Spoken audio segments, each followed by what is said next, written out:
Bien, j'ai commencé la photographie quand j'étais au cégep, un peu par accident. On devait faire dans un cours un reportage. Je ne me souviens plus du thème, mais j'avais choisi de parler des chauves-souris, puis j'avais photographié sur une table à copier au labo. J'avais copié des photos d'un livre de chauves-souris. Puis quand j'ai regardé les diapos après, puis qu'on a projeté ça à grand écran devant tout le monde, là, je me suis rendu compte que j'ai vu des affaires dans la photo que je n'avais pas vues, même dans le livre. Mes yeux fonctionnent vraiment pas bien. Moi, je suis né avec ça, fait que j'ai pas de référence, fait que ça m'a pas créé d'enjeu, mais j'ai différents trucs, à peu près tout ce qui existe au niveau de la vision, j'ai un problème avec ça. Puis généralement, ce que ça fait, c'est que mes images sont floues, tout le temps.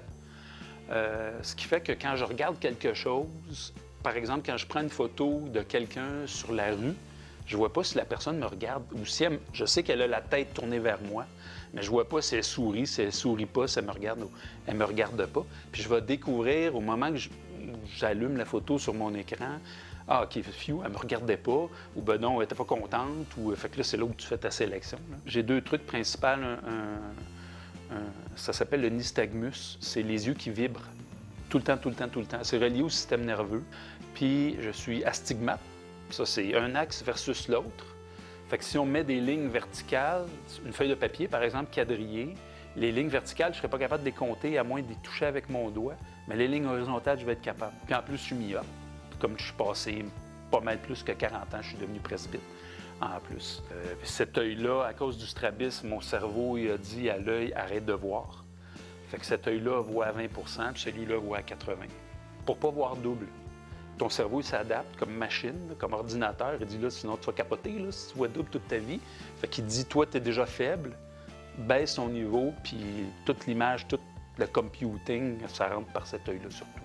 Pour ça, j'ai toujours la tête un peu tournée quand je parle aux gens aussi.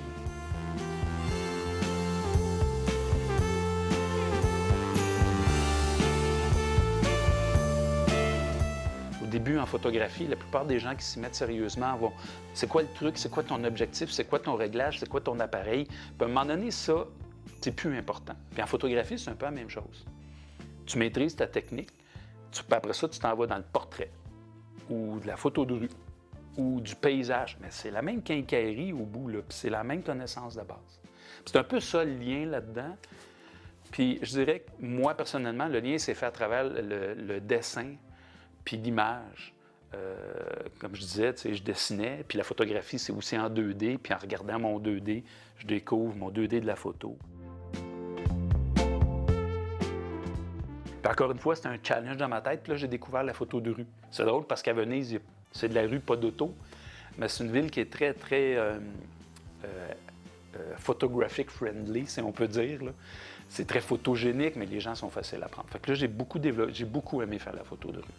Beaucoup aimé ça parce que, encore une fois, rendu chez moi, je découvrais des choses que je n'avais pas vues quand je regardais l'ordinateur. J'avais amené mon petit ordinateur. Fait que le soir, à l'hôtel, je regardais mes photos. Ça me permettait de retourner. Puis je mélangeais de la photo de rue qui était plus architecturale et de la photo de rue de certaines personnes, des gens. Très autodidacte, moi. J'aime bien YouTube, là, puis à peu près... Ça prend du temps, mais je ne suis pas pressé. Tout à faire, là.